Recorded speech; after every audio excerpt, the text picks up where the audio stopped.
Hello and welcome to my art desk.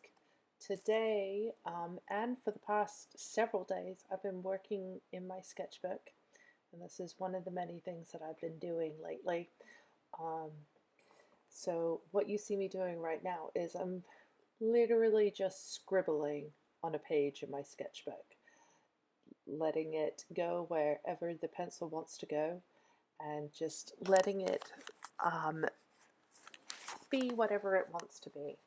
I had an idea as I've been working through these type of pieces to do some Beetles. I thought the the broken nature of the images, the way they form, would make really cool Beetles. So that's what I'm trying to do here.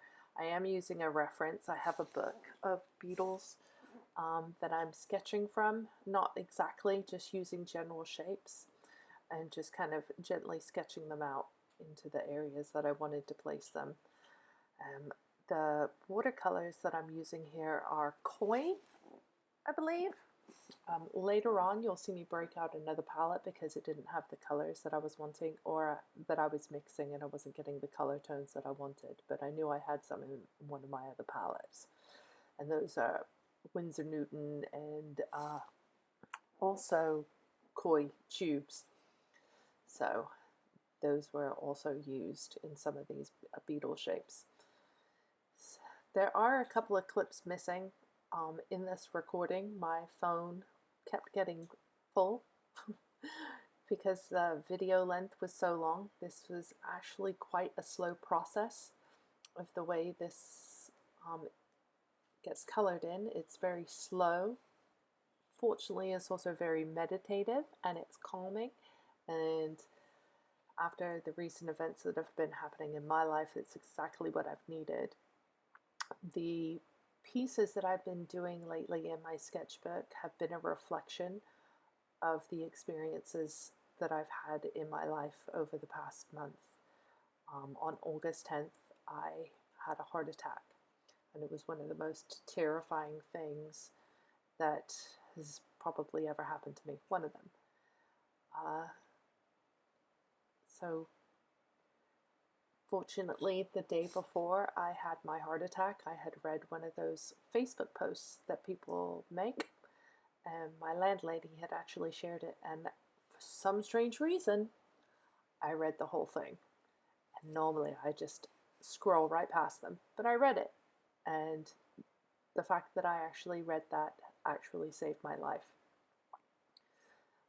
My heart attack was caused from high blood pressure, and it catapulted.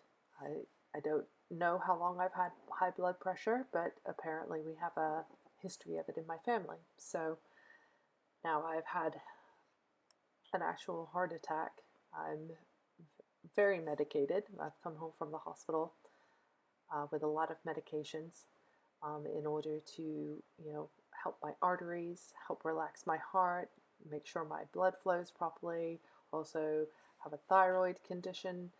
So a lot of things have catapulted, and these paintings that I have been doing since I've been back from the hospital, my view on everything has just been kind of fractured, and I'm trying to work that out. And I think that's where this style of drawing came from at first. I didn't know what to do, and I just scribbled on a page and I started filling it in with watercolors. And it was one of the most therapeutic things. And of course, I've been walking every day because obviously I need to make sure that I get exercise so I don't have a repeat event. And there were yellow flowers out, so one of those peeked into one of these drawings, and then that's when I was kind of like, oh, really, I can do this on everything. And what I absolutely love is the chaotic nature of it, of the scribble in the background, and the beauty of it piecing together, even though it's all fractured into pieces. It's kind of like a collage, I guess, or a kaleidoscope. It still has beauty even though it's fragmented. So that has really kind of helped me in my journey since I came back. One of the things that actually occurred was when I had my heart attack, I was sitting at my easel and I was working on a piece of art.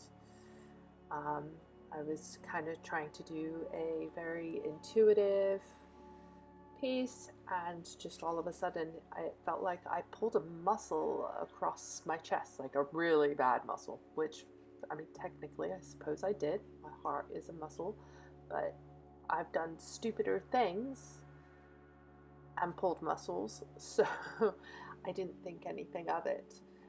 And I'm 46 years old, so the next symptom that I had was like a hot flash, like the hottest hot flash you can ever imagine. Like I felt like I was burning, and I didn't, again, think anything of it. I just thought, okay, well, you're 46, you're you're menopausal, perimenopausal, so you know, it's not out of the realm that you would have a hot flash. So I got up, I went to the freezer, I grabbed like a pack of peas. I came back into the living room and laid down on the floor with this pack of peas on me, trying to cool down and just breathe through this hot flash. And the pain in my heart had sort of subsided, but it was still there, just not as bad.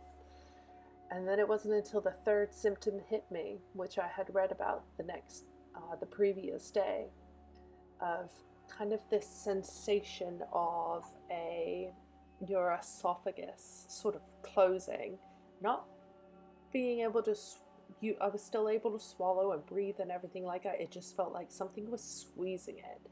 And it was a very bizarre feeling. It's kind of hard to describe. And that is when I realized, oh shit, I'm having a heart attack. So that's when I called 911, and I was laying on the floor waiting for the ambulance to get here. And I live very far out in a rural area, and I can't exactly say how long it took, but obviously you want it to be within seconds. Well, it wasn't that, because pretty much from anywhere to get anywhere from where we live is a 45-minute drive, 30 to 45-minute drive. So it took quite some time. The local volunteer fire department, they responded, and then the paramedics got here and they took me to the hospital. My blood pressure was extremely high. It was like 290 over 190 something. It was insanely high. So I did have an event, that is for sure. And now I'm back home, recovering. I did actually return to the hospital the same day I was released, 2 days after my initial event, because when I got home, I had a panic attack. And it felt like I was having a second heart attack. And I went back to the hospital. And then I came home with some chill pills as well.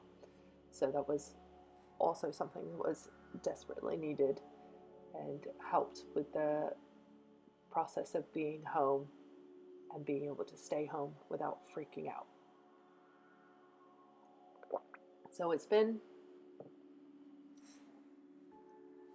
a horrible month of August. We also had some bad news in our family of my cousin, that we lost her. So it's been an extraordinarily horrible August of this year. It's been devastating for our family. It's been a roller coaster, and quite frankly, I'm ready for 2025 to be over and move on into a new year. Working on things at my art desk and pushing forward for my health and to put things back together in a much better sense. And I'm sure a lot of people can resonate with that, of just things have been really chaotic. Honestly, in the world, I haven't been paying too much attention. I have a lot of other stuff going on in my life that has required my focus. So I've kind of been living under a rock and I hate to say it, it's been quite lovely.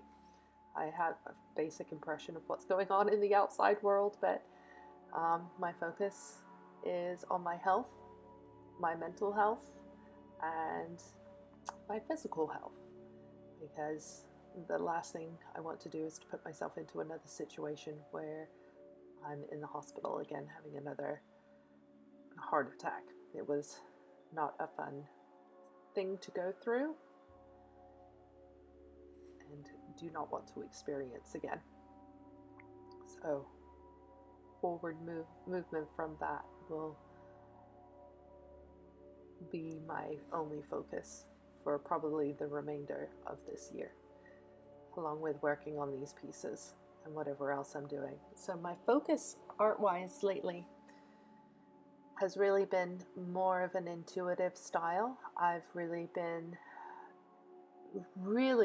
all year actually, I've been breaking up out of a more realistic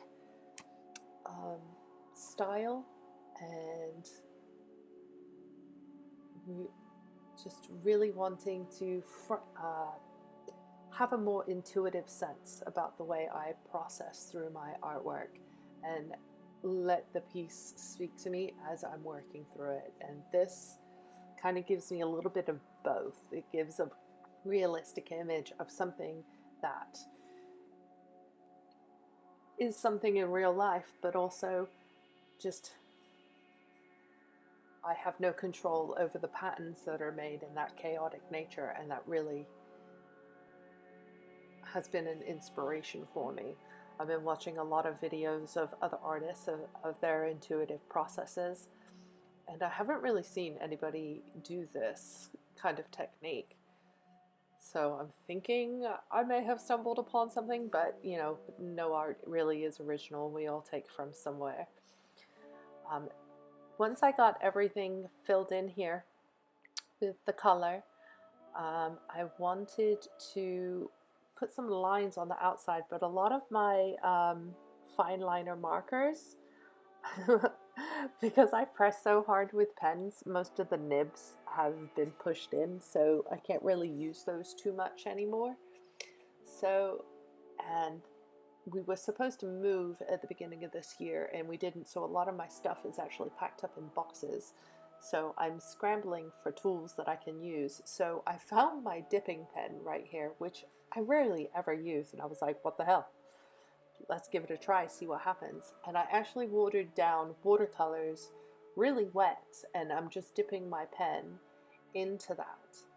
And that's what I'm outlining. So I'm trying to make leaf shapes with this because I want the Beetles to look like they're sitting on a pile of leaves.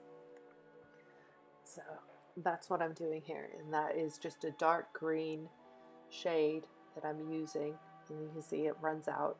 I'm kind of enjoying the way it's really thick and then it's really thin and it's light, so it's giving a little bit of extra texture. A little bit later on, you see me go over it with the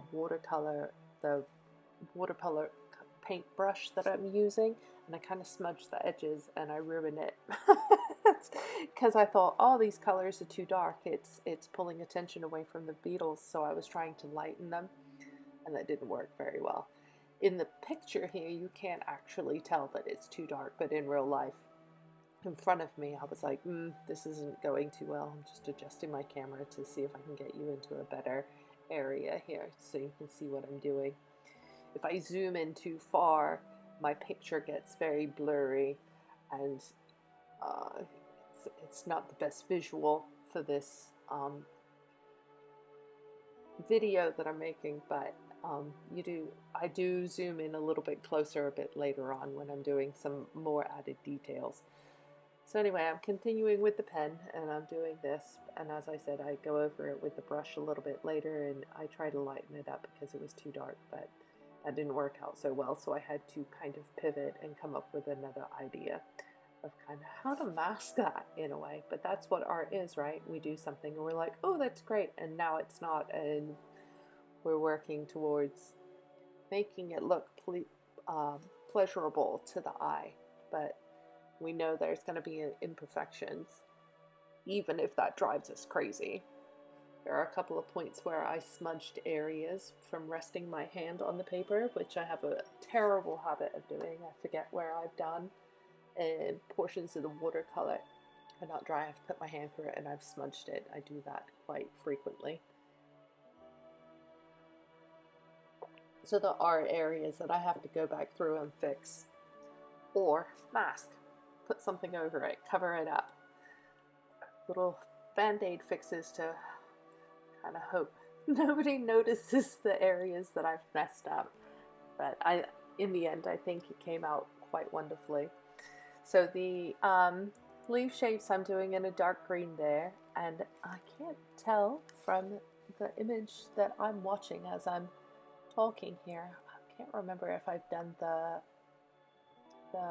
wings on the insects already, because each of them has wings, and I believe I have. I think that's a portion of the video that I thought was recording but wasn't.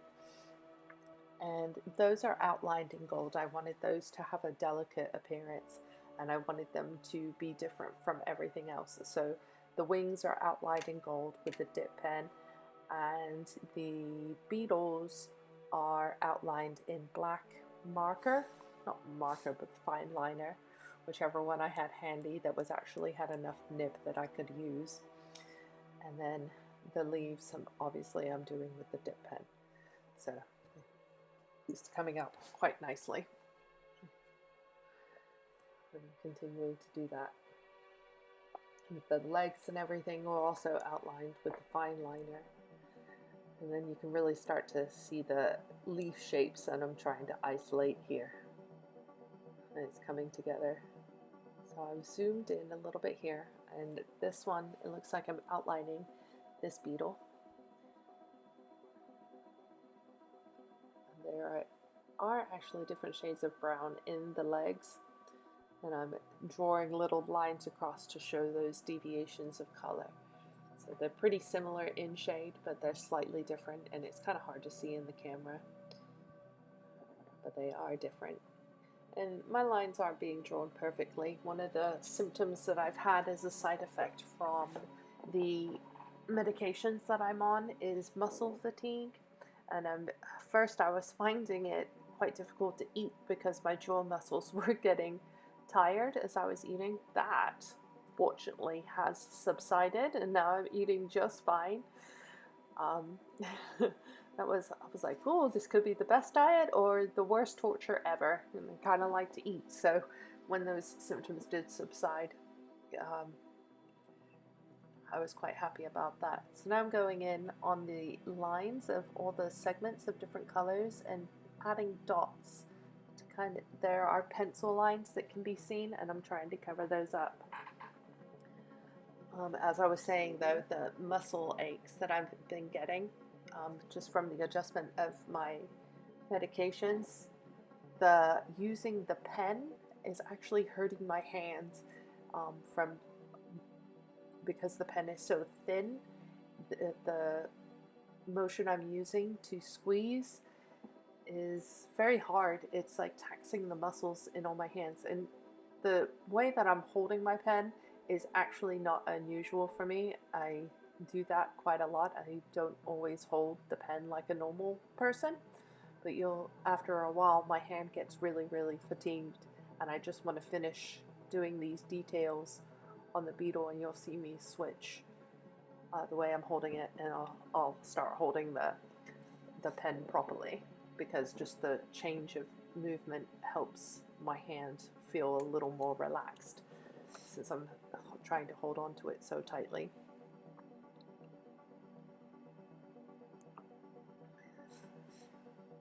There are a lot of little areas in there that you can't really see, and I'm trying to get all those little shapes and the little details to kind of pop out, but also hide those pencil lines.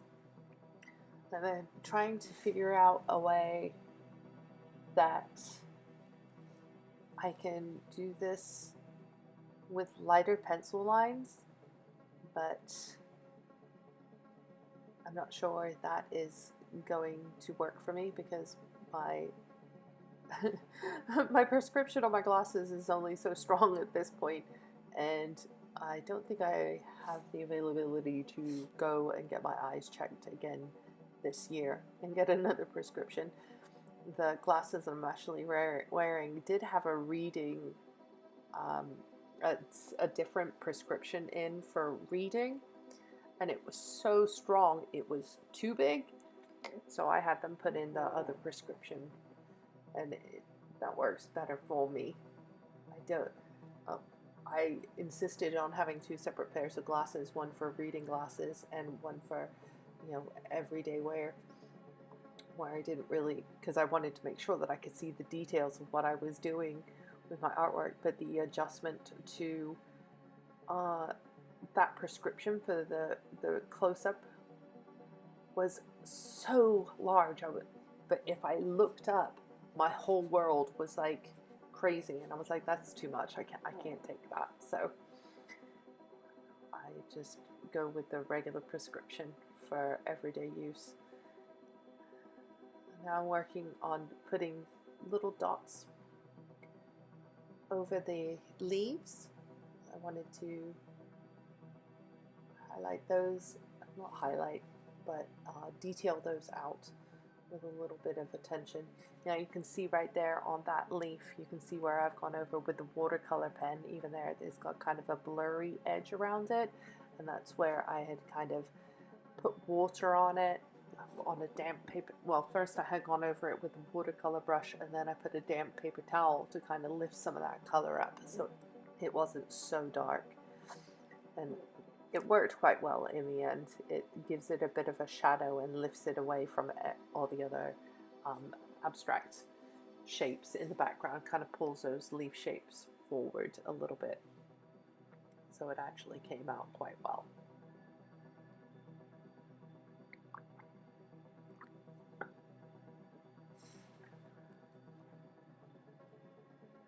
Yep, still continuing to add dots to the shapes of the leaves. There was quite a few leaves in the background, so this goes on for a little while.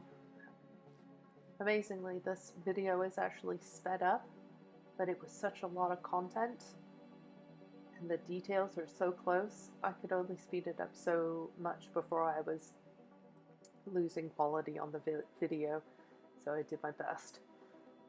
I'm still learning how to record the videos and keep going, because I am a stay-at-home mum. My daughter is homeschooled, and we used to run a chicken farm. We've kind of pivoted our plans now. We're just going to be homesteading for ourselves. So, I'm outside gardening. I'm watching over the chickens and the ducks and everything that we have running around. So that is what I do. And right now my main focus is to make these videos, because my daughter is in England with her nana visiting family. So I wasn't able to go. One, because I don't have the funds in order to buy all the things I would like to buy to go over there. But also, I don't have my passport right now, so, and my health conditions. So I wouldn't feel comfortable getting on a plane right now. Well, I'm only, about a month after my heart attack. Being at altitude is probably not a wise thing after having had a heart attack, I would imagine. So my daughter is over there with her nana, having the best time, sending me all the pictures of the food that I'm not getting to eat. So it makes me a little bit sad and homesick, because that's where I'm originally from. That's where I was born. We moved over to the States in, 1992? So I've been over here for way more than half of my life now, but it's still a part of me. I still have family over there. I miss the people. I miss the food, especially the chocolate. But, that's the way life goes. Changes happen. So, alright. This portion that you see me working on now, I've got my watercolor pen. It's got a very fine point to it.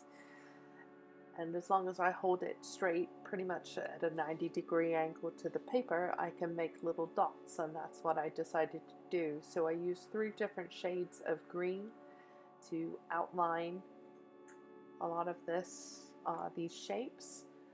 I do all the leaves that I had inked out in that dark line with the same dark green on the top of that, and it kind of really pulls everything together.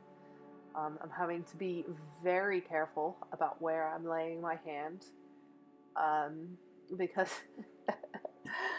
uh, as I said, I have a tendency to run my hand through wet pieces and smudge them, so I'm trying to be very mindful of that this time around, and it really comes together.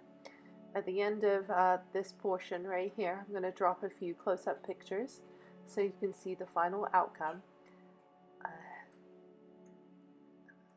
Just having to turn things around so that I can get, and that's one of those moments I realized, oh, I just put wet watercolor there and I just stuck my hand into it. So this time you see me prop my hand up on my finger so that my arm isn't actually laid out on my sketchbook, smudging all the colors, which fortunately that time the piece of the area that I had laid a bunch of wet dots was a little further left than my arm, so I avoided disaster right there. So it came out pretty good. I'm quite happy with it. I have a couple more ideas that I want to do. I want to do one big beetle, and I kind of want to do like a moth. And I've also, because of the situation with my heart, I wanted to do like this kind of design with a fractured heart in it. So that's a few more concepts that I'm working on. But I hope you enjoy watching this process, learning a little bit about my life and the things that have been happening. And I hope that you would hit the subscribe button and hit a like on this video